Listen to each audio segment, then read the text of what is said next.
desespero e traição, a vingança de um amante rejeitado pela filha do barão.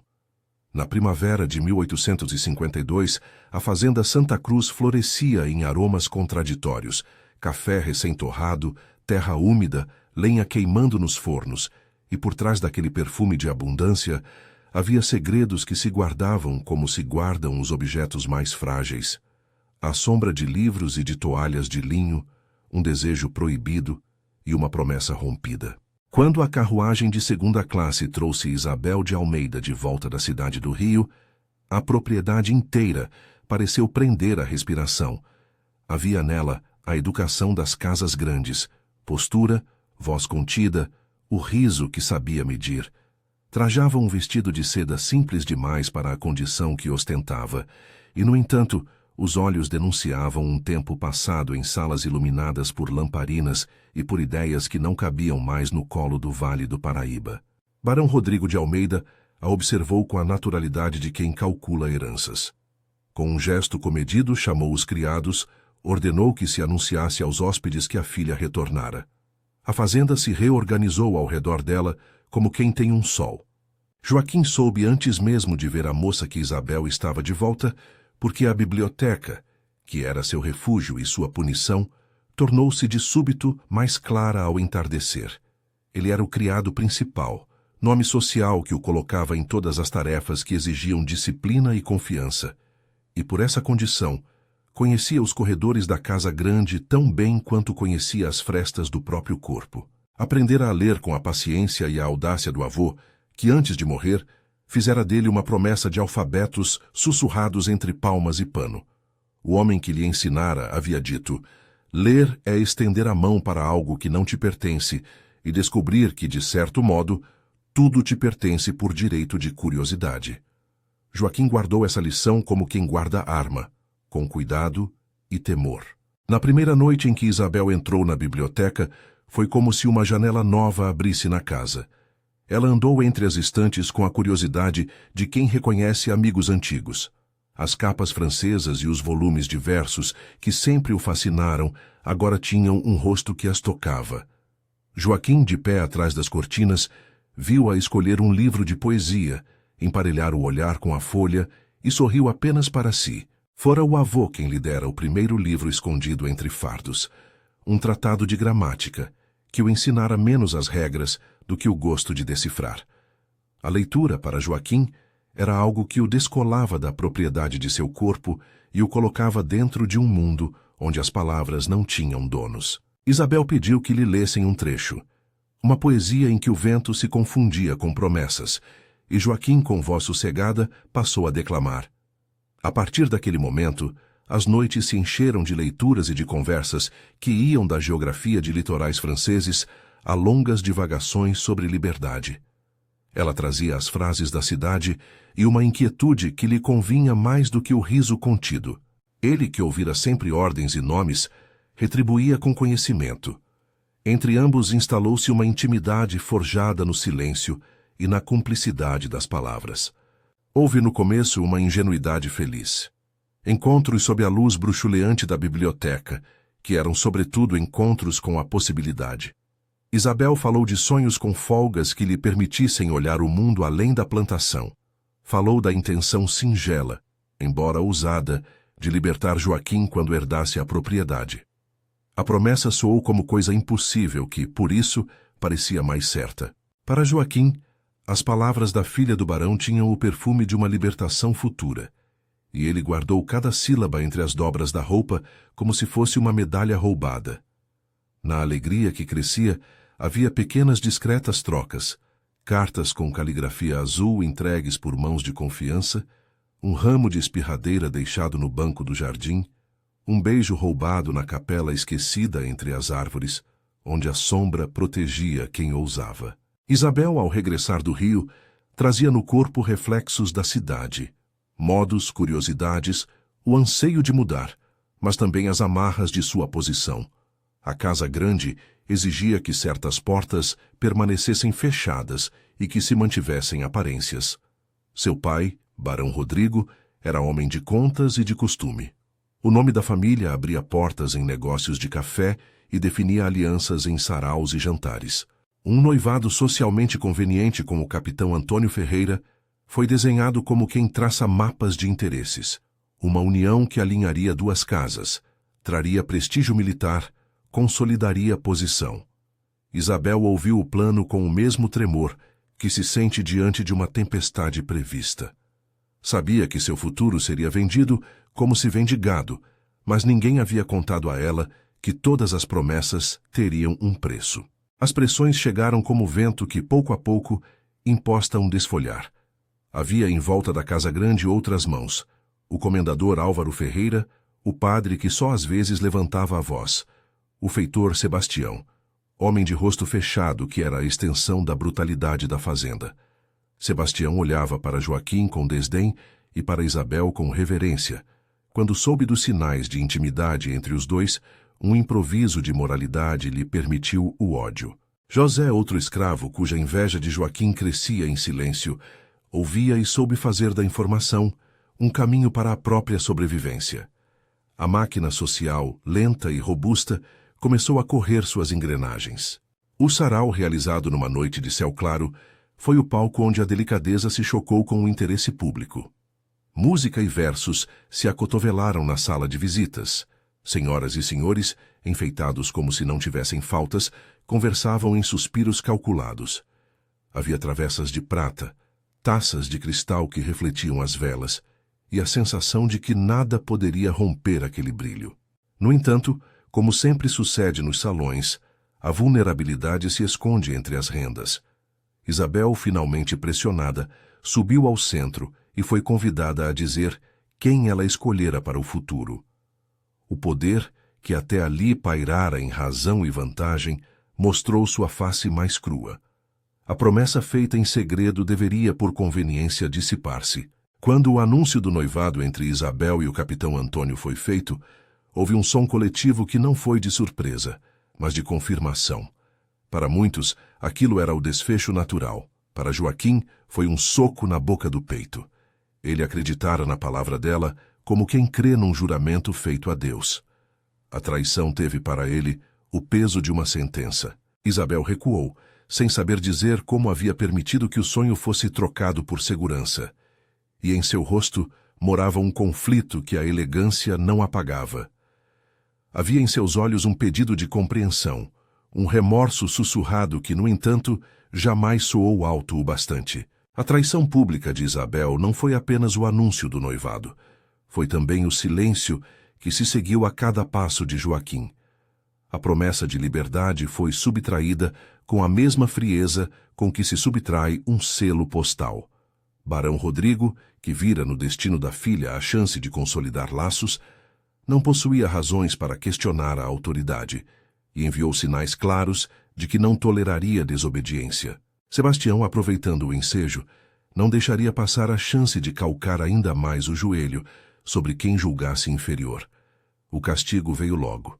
A ordem não precisa de muito trompete quando se trata de recordar a quem pertence o poder. Em praça improvisada, diante de olhos que sorviam a cena como quem aprecia um espetáculo, Joaquim foi trazido. A humilhação pública começou antes mesmo da chibata.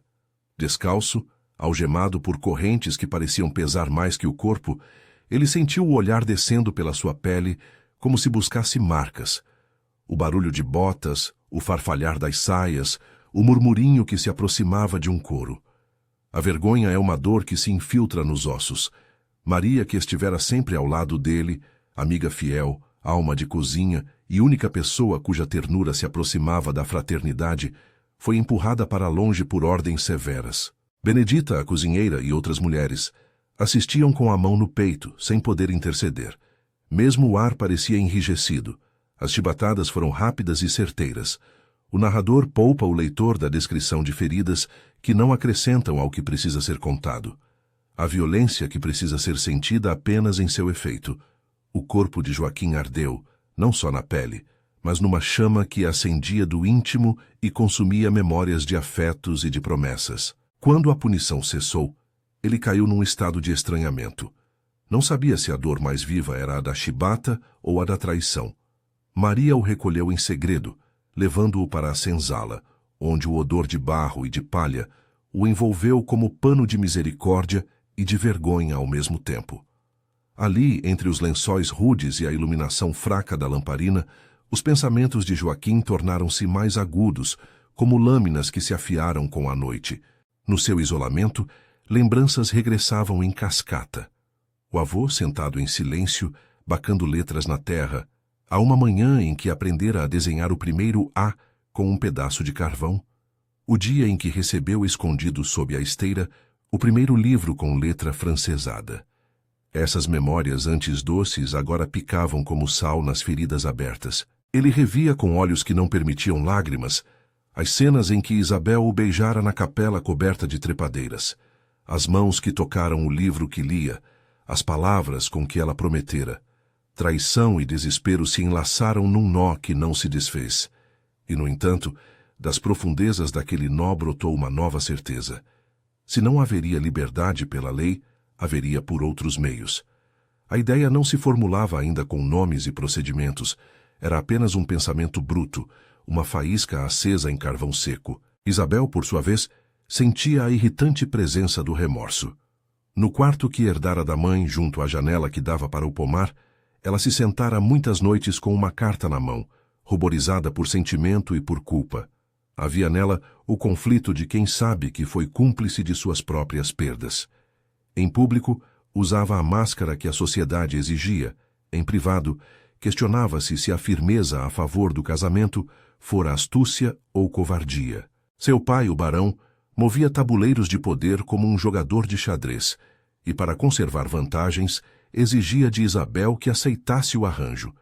Ela pensava na promessa feita a Joaquim e sentia que as palavras, uma vez ditas, não pertenciam apenas a quem as pronunciara.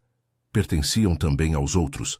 As cartas trocadas entre ambos, folhas de papel em que Isabel traçara, com caligrafia hesitante, pensamentos e intenções, passaram a arder-lhe nos dedos como brasas. No entanto, há forças além do remorso que vetam a correção. O casamento foi anunciado, as roupas foram escolhidas, a casa grande falou de festas e de alianças. O noivado consolidou o que o costume ordenara. E, no entremeio desse movimento, uma traição menor tornou-se excelência da crueldade. Na noite seguinte ao sarau, enquanto a casa ainda ecoava com conversas e passos, José deixou escapar numa mesa de bebida a existência de encontros secretos entre a filha do barão e o criado principal. A notícia chegou aos ouvidos errados, com a rapidez de um rastilho de pólvora. Sebastião, que alimentava o ressentimento como se fosse um animal de estimação, aproveitou para crescer em autoridade. A indignação que fingira ter por moral era só máscara para uma vaidade que precisava de demonstração. Quando a ordem de castigo veio, poucos perguntaram a razão verdadeira. Mais confortável era acreditar no expediente que mantinha a ordem social. Para quem tinha poder, as desculpas do poder eram suficientes.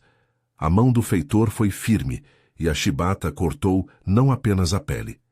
Cortou também a ideia mesmo de futuro que Joaquim fizera existir em sua alma. A cena pública ecoou nos dias que se seguiram. Havia murmúrios e aplausos comparáveis nas fileiras dos que consideravam moral o que apenas era manutenção de status. As crianças na estrada assistiram com olhos largos. Os escravos nas senzalas falaram em sussurros. E a Casa Grande aproveitou a oportunidade para reafirmar que os limites haviam de permanecer inalterados. No entanto, a punição não teve o efeito de subjugação que se esperava. Em Joaquim algo mudou que não se podia apagar com ferro e bofetada. Os olhos que antes buscavam nas letras refúgio passaram a procurar documentos, testamentos, pequenas falhas no modo de operar da propriedade.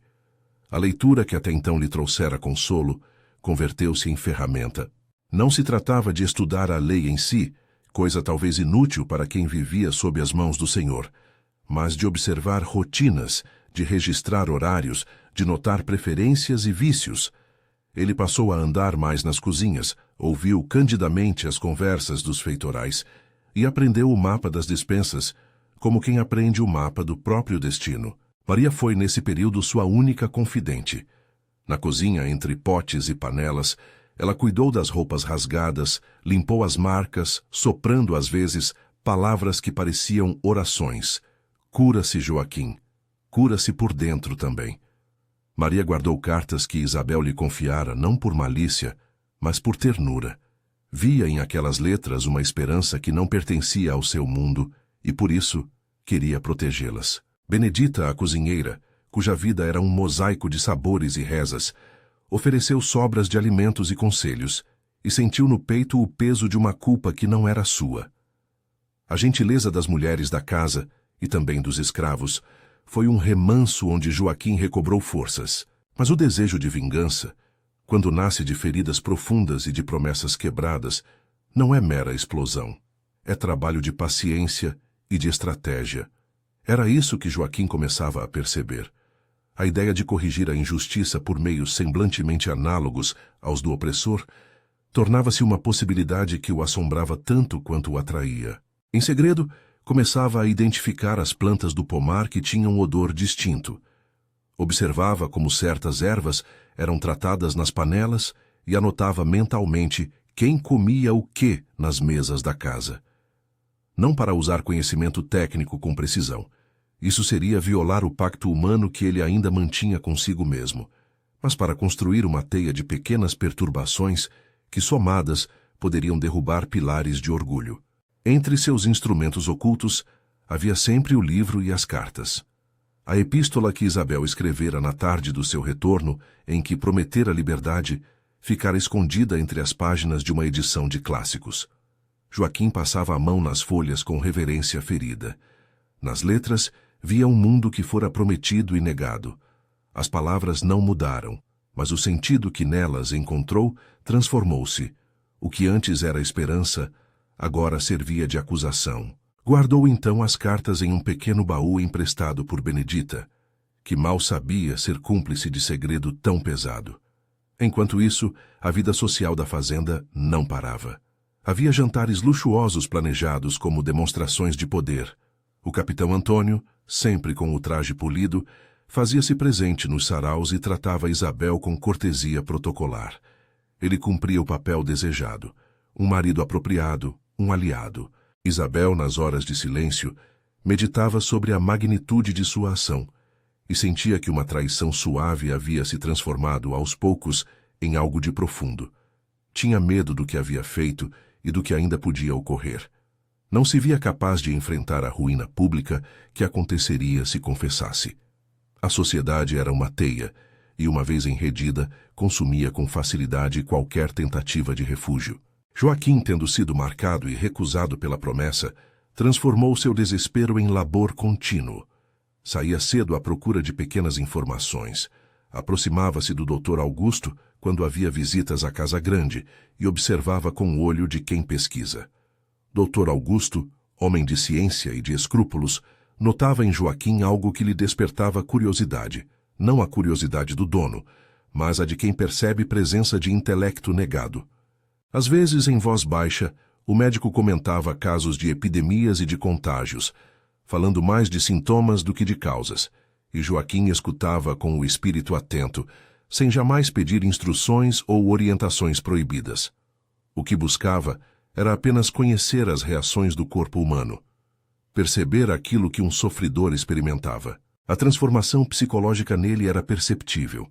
Se antes Joaquim era um leitor sonhador, agora assumia a frieza de quem calcula perdas.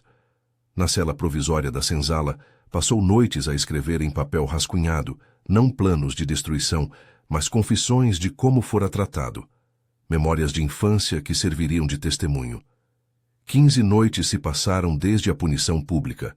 O corpo sarou, mas o espírito criou outro tipo de cicatriz, mais profunda e incontornável. Ele olhava os laços do poder como corrente, que pode ser rompida por uma série de pequenas rupturas. Em uma noite de vento, quando as estrelas pareciam apertar-se no céu e o perfume de espirradeira invadia a casa, algo se quebrou de vez na alma de Joaquim. Ele fora visitar a capela, onde, tempos atrás, a promessa de liberdade nascera como semente. O banco onde se beijaram estava frio. Isabel não apareceu. Só restava a lembrança da promessa e uma pétala caída no chão. A flor que tantas vezes fora trovão de beleza e que, para Joaquim, começava a simbolizar o duplo aspecto da natureza, bela e letal. Levantou a pétala entre os dedos, como quem lê um refrão de um canto que ainda não se compôs por inteiro. Ali, na escuridão, decidiu que faria algo que marcaria a fazenda para sempre. Não se tratava de mero rancor, mas de uma lógica que transformava sentido em consequência. As primeiras ações de sua mudança foram silenciosas e quase invisíveis. Observou durante dias o percurso das taças, as rotinas dos jantares, os horários das visitas, pequenas anotações que ninguém levaria a sério. Também foi ao pomar, onde se apegou ao conhecimento das plantas sem nunca tratar de nomes ou de fórmulas. Colheu com os dedos folhas e flores, não como quem procura receita, mas como quem aprende texturas e odores. Alguns o viram mexer em tintos de ervas, outros notaram sua presença perto de panelas, sem imaginar que ali se formava um pensamento que o mundo jamais entenderia sem sangrar. Benedita tornou-se, sem querer, um personagem desse jogo. A cozinha era seu reino. A intromissão de suspeitas em torno dela seria mais tarde um nó dramático. Ela foi acusada, por ocasião de um incidente que ainda amadurecia nos murmúrios, de desperdiçar ingredientes e de trocar condimentos, e teve que enfrentar olhares acusatórios. Porém, naquele momento da história, Benedita ainda era apenas uma cozinheira que sorria com mãos calejadas e que guardava no peito o temor das represálias. Maria e ela conversavam à sombra das panelas, trocando remédios caseiros e confidências. Entre sussurros, Benedita chegava a pedir que Joaquim cuidasse de algumas ervas que lhe doíam a memória, e ele, com a calma recém-descoberta, anotava mentalmente cada gesto. Os dias passaram entre silêncios carregados e festas que retomavam o curso usual. Isabel casou-se, cumpriu o papel esperado, e a casa grande retomou o rumor de festas e visitas. A promessa que outrora existira entre dois corpos, agora enterrada sob vestidos e contratos, alimentara a fúria que crescia em Joaquim. Ele deixara de ser apenas vítima para assumir a condição de agente torturado. A linha que separa uma coisa da outra é tênue, e quando cruzada, tudo muda de lugar. O culpado passa a figurar de modo diferente. A vítima exibe a sombra que poderá, caso escolha, transformar o mundo. Numa tarde em que o sol tombava com um dourado que parecia velar qualquer sentença, Joaquim aproximou-se novamente da biblioteca. Entrou como quem entra numa igreja, calmo, reverente, com o coração pesado. Percorreu as estantes, tocou o dorso de um volume e encontrou aquilo que procurava. Não um plano, não um molde, mas a consolidação da ilusão que nascera entre as páginas, as cartas de Isabel. Abriu o pequeno baú onde as guardara, e ao lê-las, sentiu a mistura de doçura e veneno que vinha das letras. Palavras como livre, fugir, esperar, caíam sobre ele com a mesma cadência com que a maré traz coisas à areia. Algumas eram desejo, outras eram ilusão. Foi ali, entre o ar embebido de poeira e papel, que a decisão se firmou. O desespero, essa força implacável que se aloja em quem foi traído, arrastou para si uma tomada de forma consciente. Não se tratava de voltar atrás na história, mas de reescrevê-la de modo que a fazenda conhecesse a ruína de sua própria indiferença. Ele não queria crime por crime, queria que a consciência social sentisse, ao menos uma vez, o peso do que infligira. Talvez, pensou, quando tudo fosse consumado, o remorso viesse como cura tardia. Talvez. O pensamento, porém, já nascera.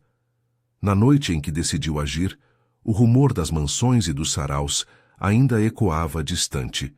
Joaquim recolheu as cartas e, por instinto de preservação, guardou-as em outro lugar, dentro de um revestimento falso do baú, entre pedras e tecidos. Ao trancar o que restara do seu cuidado, sentiu o nó da vingança apertar-se com uma frieza, que, embora fosse rigorosa, trazia consigo o sabor de justiça que ele acreditava merecer.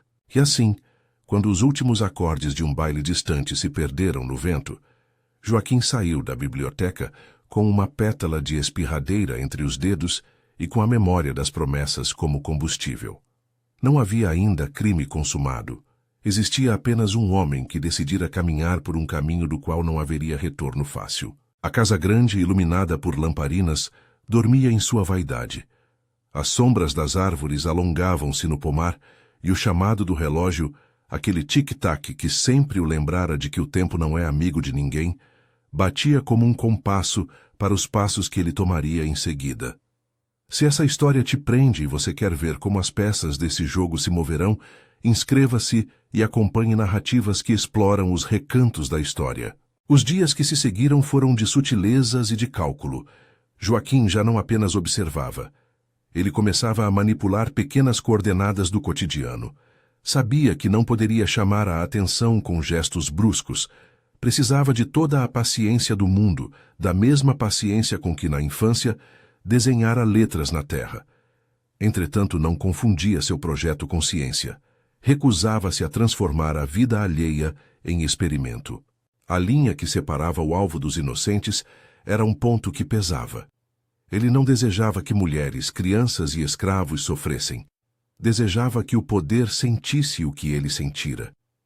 Essa contradição, a vontade de punir sem multiplicar o dano, atravessou seus pensamentos como uma lâmina cega. José, por sua vez, sentira que o jogo mudava. Seu ressentimento o tornara atento a oportunidades. Em conversas de taberna, ele procurou tornar-se útil ao feitor, revelando aqui e ali pequenas informações que julgava torná-lo indispensável ao barão. O que José não compreendia era que, ao servir ao feitor, oferecia uma alavanca também para que a trama se estendesse. Sebastião, por sua natureza, tornou-se menos um executor e mais um ator na orquestração da punição. Não viu nem poderia ver as mínimas trocas de olhares entre Joaquim e Maria, as folhas que circulavam de mão em mão como papéis de confissão.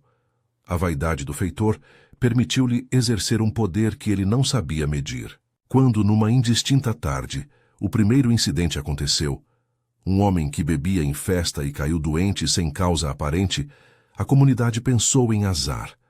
A charada, porém, plantava-se e germinava. O inexplicável sempre encontra quem o justifique com algo que interessa aos poderosos.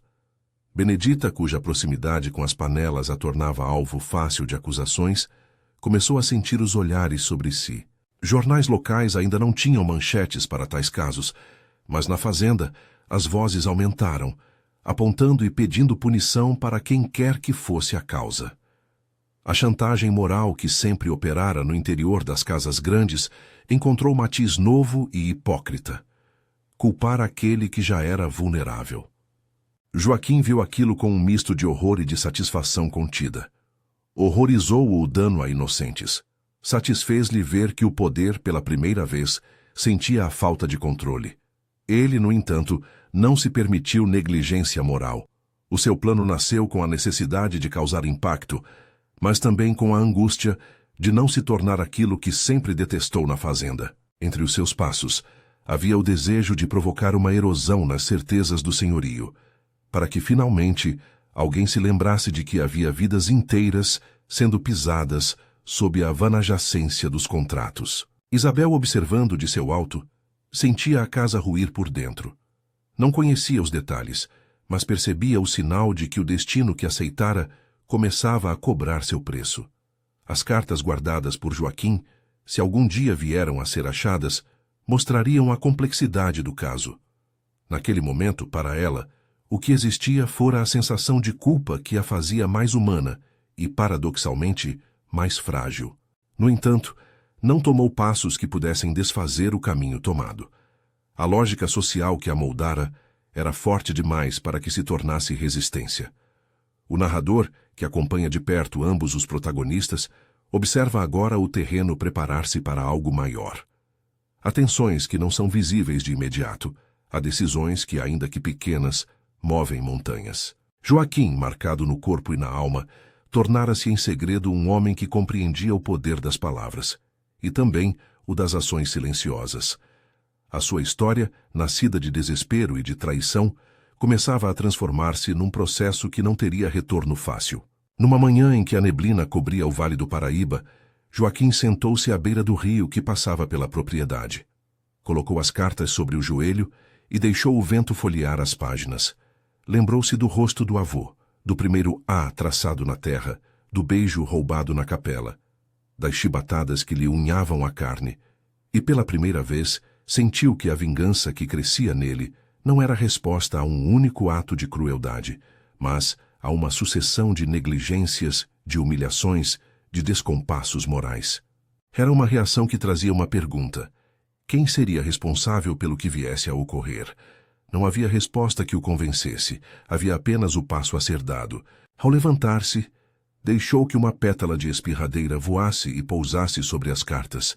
A flor, tal como a promessa que fora feita e quebrada, era bela e perigosa na mesma medida. Ele dobrou as folhas, guardou-as novamente e voltou para a fazenda com a compostura de quem retorna à cena do crime antes que ele exista.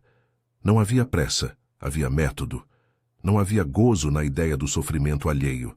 Havia necessidade de ser ouvido por uma sociedade que nunca o escutara. Desespero e traição. Estas palavras, que serviam como título sombrio de sua vida, agora eram as engrenagens que moveriam seus passos. A casa grande, entretanto, pouco sabia do movimento que a cercava. As taças brilhavam, as conversas continuavam, e o capitão Antônio ensaiava gestos de marido perfeito. O barão Rodrigo, seguro em sua senhoria, mal supunha a tempestade que começava a se formar. E, no entanto, por entre as paredes recobertas de papel de seda, o destino já se ajeitava para expor suas costuras. Quando a noite caiu e as lamparinas acenderam suas bocas de luz, Joaquim preparou-se para um novo tipo de trabalho: o de observar, o de esperar o momento em que a promessa de Isabel fosse lembrada por todos de uma maneira que ninguém pudesse mais silenciar. Ele não sabia ainda quantas vidas seriam tocadas pelo seu gesto, nem se, ao final, encontraria a redenção. Sabia apenas que o ponto de não retorno havia sido ultrapassado quando, em silêncio, rifou sua ilusão de passar incólume pela história.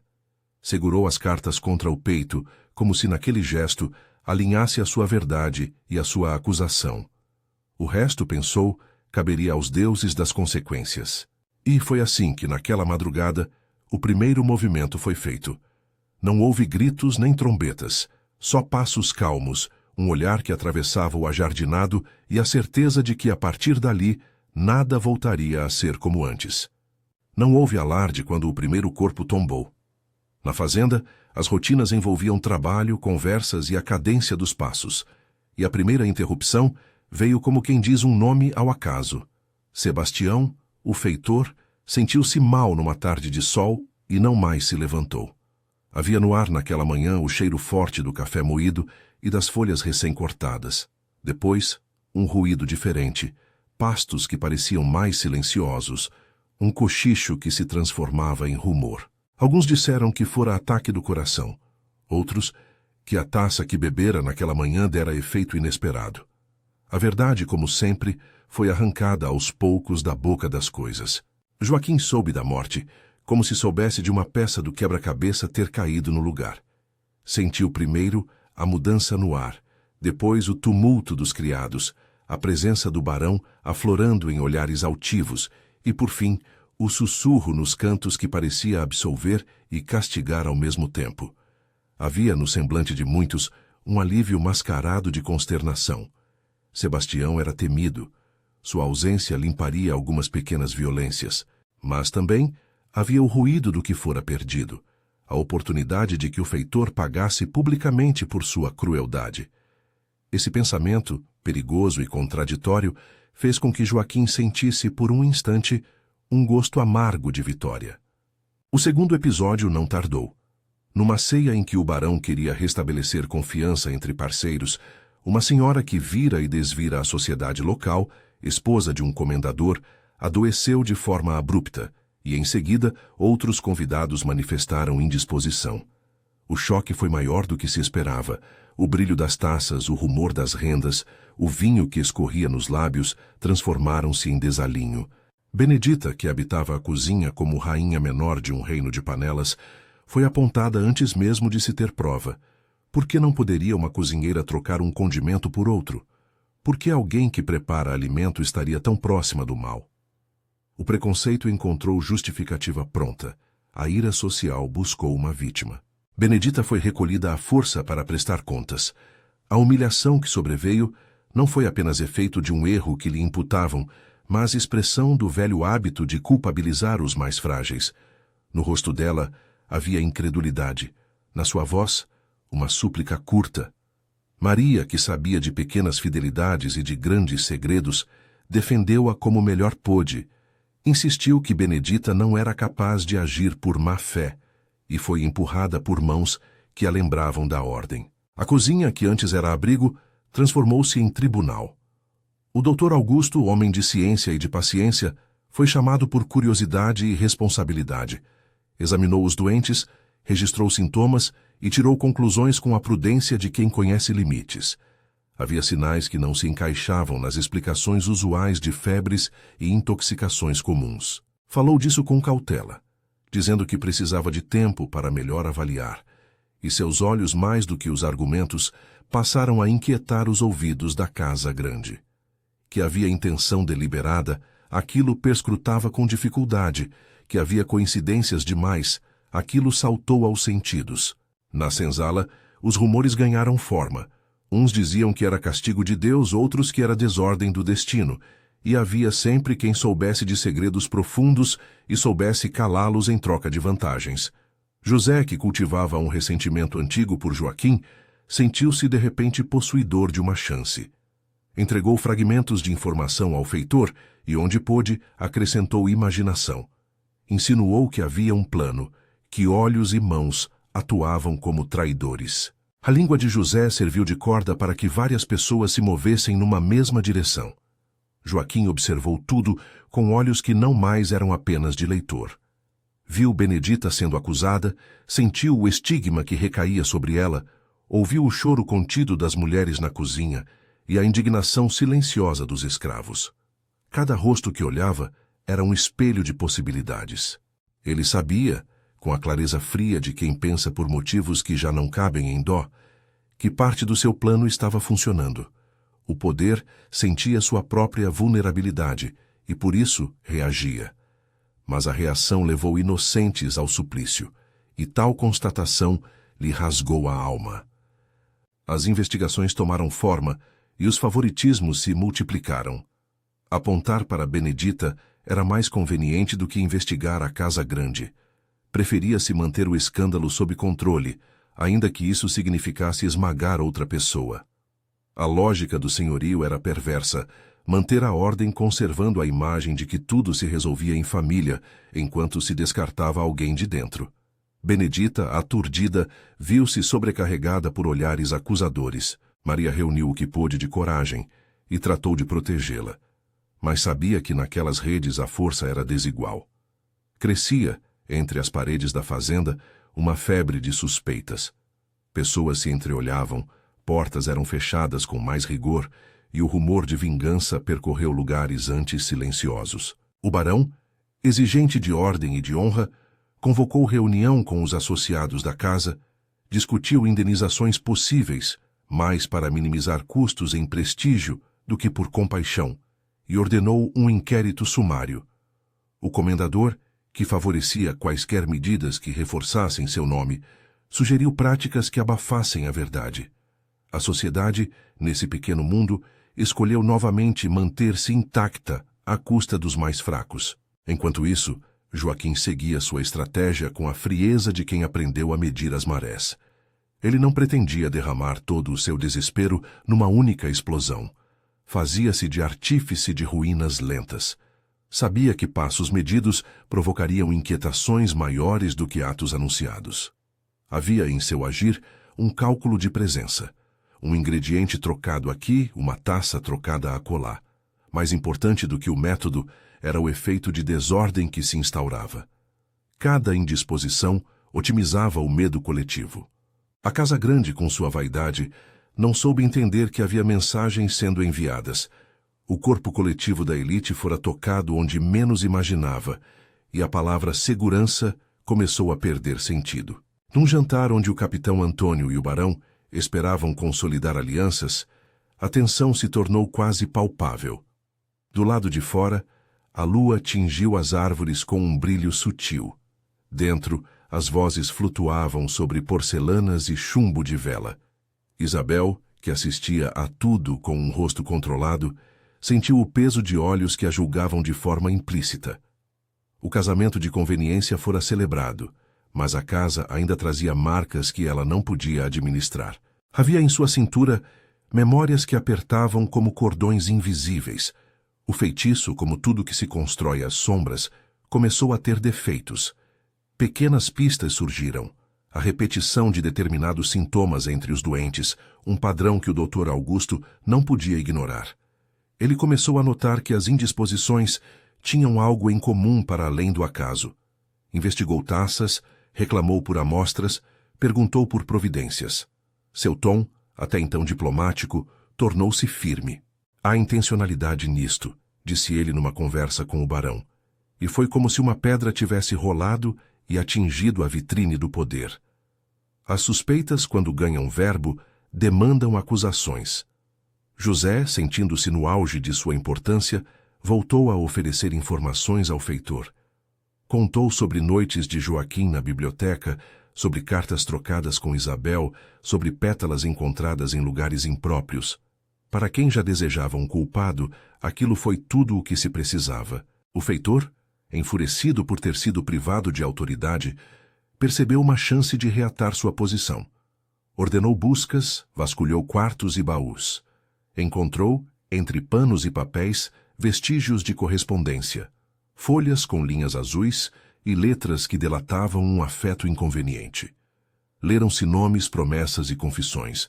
A presença daquelas cartas trouxe ar de escândalo ao salão. Quando as cartas vieram à tona, o efeito foi destruidor.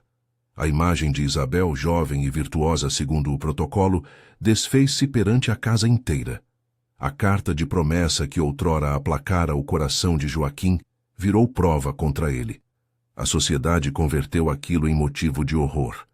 Isabel, exposta, recolheu-se. Não foi preciso muito para que o barão pedisse a prisão do acusado. João, que vira e buscara a posição, ajudou a compor a narrativa. Havia traição dentro de casa. Devia-se restabelecer a ordem com rigor. A prisão de Joaquim foi realizada com brutalidade velada. Não houve espetáculo, apenas mãos empurrando, algemas que soaram como metais ruidosos, e a sensação de que a fala que ele trouxera, a sua própria defesa, seria irrelevante diante do poder que lhe tocava. Maria tentou interpor-se. Benedita chorou em silêncio. Isabel, derramada em remorso, arrependimento e impotência, aproximou-se dele por instantes antes que o barão tratasse de afastá-la. O olhar que trocaram foi breve e denso. Havia nele toda a complexidade que nem palavras poderiam expor. Na prisão provisória, entre tábuas e uma lamparina que oscilava, Joaquim teve tempo de pensar. Não se tratava de uma confissão ensaiada. Era a consciência que começava a ordenar as memórias e a necessidade de dizer. Escreveu num pedaço de papel frases lacônicas, nomes, datas, um registro de cada injúria, não para incitar mais violência, mas para que no futuro alguém soubesse que aquilo houvera. Não pedia clemência, pedia que se entendesse o contexto. Mas naquele mundo, contextos não eram moeda corrente. As decisões se tomavam sob o signo de proteger o prestígio. O julgamento foi sumário e público. A praça improvisada, que antes servira de cenário para celebrações e anúncios, encheu-se de gente curiosa e de autoridades que viam ali a oportunidade de reafirmar a ordem social. Havia, entre a multidão, diferentes tipos de silêncio: o do que sente injustiça, o do que sente alívio, o do que teme e o do que julga. Joaquim, diante do tribunal, falou com a voz que aprendera lendo e escrevendo, articulada, contida, cortante quando necessário. Não negou o que fizera, explicou motivos, e na explicação havia um país de memórias. As chibatadas, a promessa quebrada, as noites de leitura, o toque de Isabel.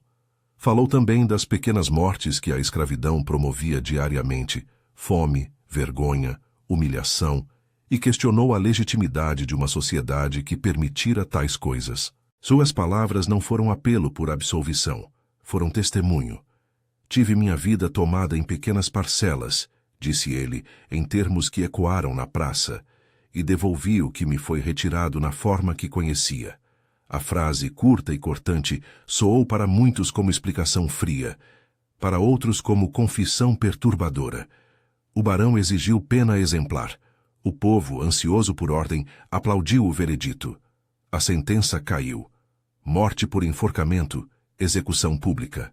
A preparação para a pena foi conduzida com a mesma calma protocolares que guiavam todas as grandes ações da Casa Grande.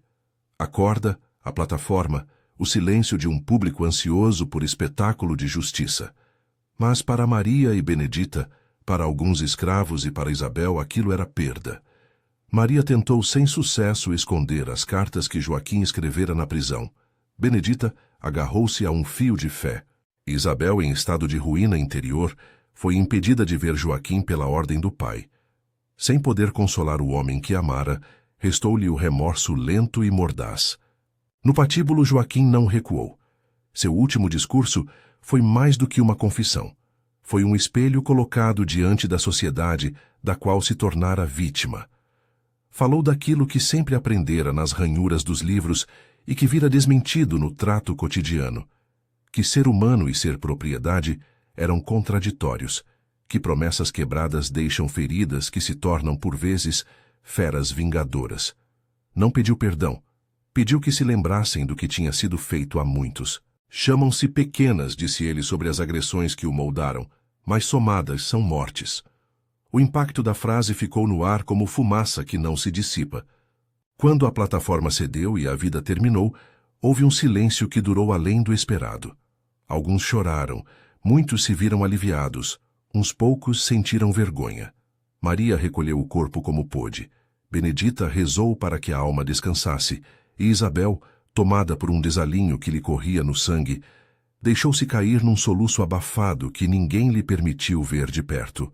A execução, qualquer que tenha sido o motivo, produziu um vazio que não se preenchia com argumentos de ordem. Passaram-se anos e a fazenda seguiu seu curso, ainda que as suas engrenagens jamais voltassem a funcionar como antes. A memória de Joaquim ficou inscrita na pele de quem sofreu e no silêncio de quem testemunhara.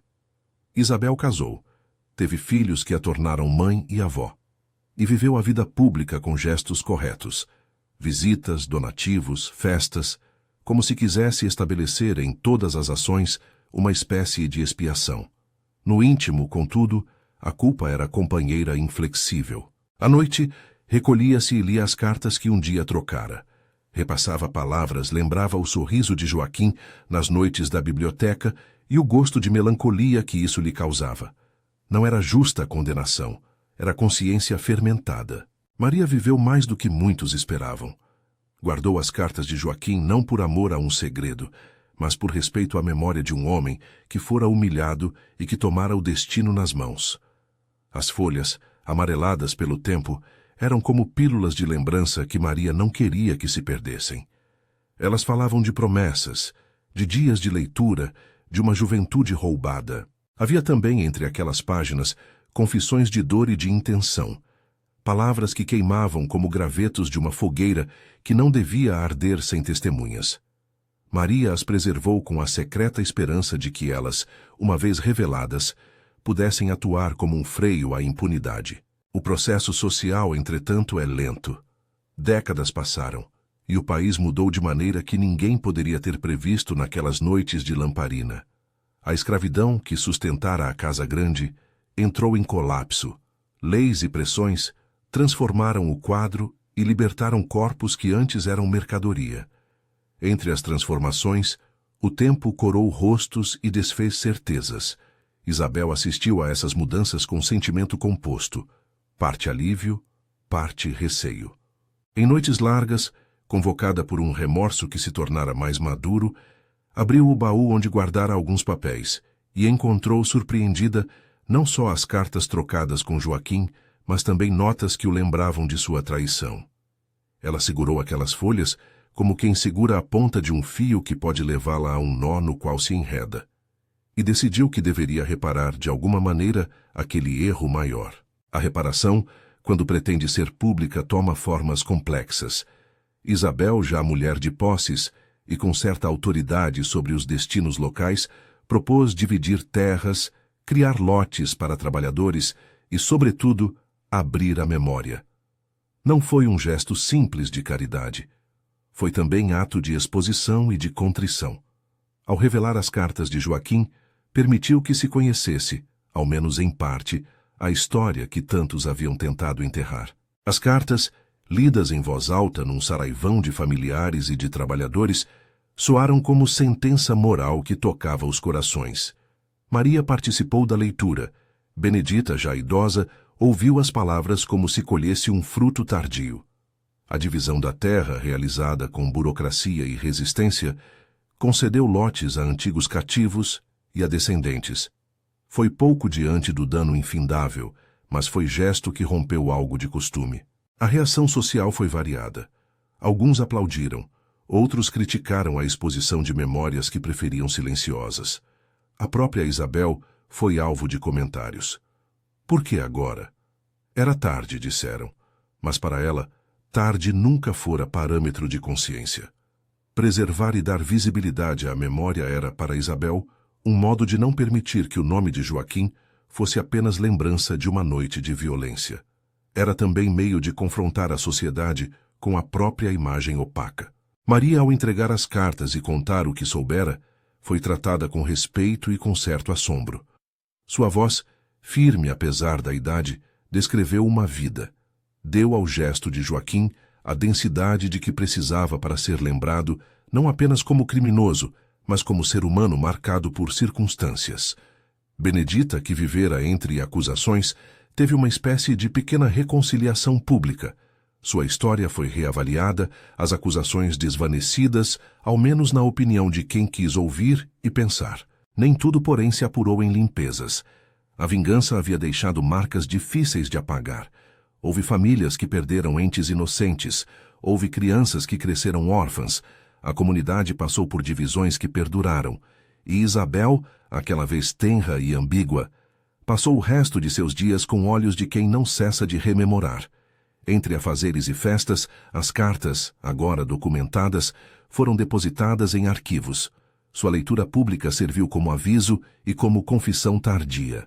A divisão das terras destinou-se não a reparar tudo, impossível, mas a oferecer uma base para novas vidas. Maria morreu depois, em tarde de inverno, com o som da espirradeira batendo na janela de sua casa. Sucumbiu com a paz de quem completou um ciclo, guardara e revelara memórias, preservara a dignidade de um homem. No enterro, velhos trabalhadores lembraram-se dela com respeito.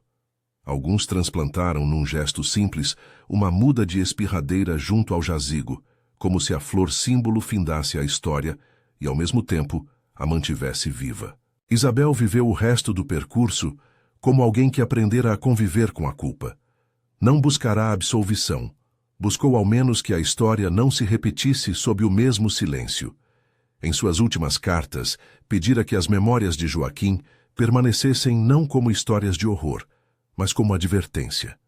Que ninguém pense que o poder é benigno, escreveu ela em um bilhete que enviou aos filhos. Que ninguém acredite que uma promessa possa ser feita sem se medir o preço que dela decorre. As palavras postas assim tinham de fato algo de expiatório. O tempo, como sempre, foi fazendo o seu caminho. A fazenda perdeu parte de seus antigos fulgores. As casas grandes tombaram pelo cansaço, as árvores cresceram mais e marcaram o terreno com sombras novas. A lembrança de Joaquim passou a habitar cantos de conversa e alguns livros que surgiam em bibliotecas da cidade. Sua história ganhou páginas e foi lida por olhos atentos à verdade esquecida. A espirradeira, tão presente em sua vida e em seus gestos, tornou-se símbolo ambivalente. Bela, fatal, lembrança de uma juventude e de uma escolha. No entanto, o que ficou mais do que a ação e sua punição foi a questão que Joaquim pronunciara no patíbulo. As pequenas mortes. Só que ninguém quis, durante muito tempo, aceitar que essas pequenas mortes fossem somadas. Aos poucos, com o tempo e com transformações sociais, a ideia de que existia nesse país um débito moral começou a circular em foros cada vez mais amplos.